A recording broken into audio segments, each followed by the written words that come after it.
काफी देर हो गई है, मुझे अभी तक वो नजर नहीं है। आप अकेली क्या कर रही हैं? अदनान भाई आ रहे हैं क्या? अदनान नहीं आएगा।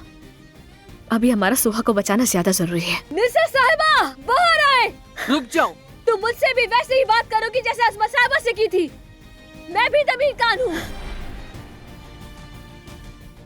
तुम इस हवेली में महज एक चींटी के बराबर हो।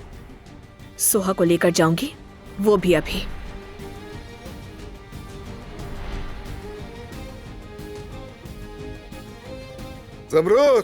जमरूद कहाँ है दादी जान?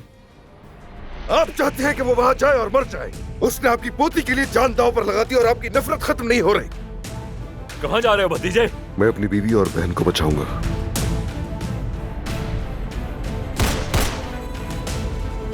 या तो वो मरेंगे या फिर हम मरेंगे। रुक जाओ, रुक जाओ।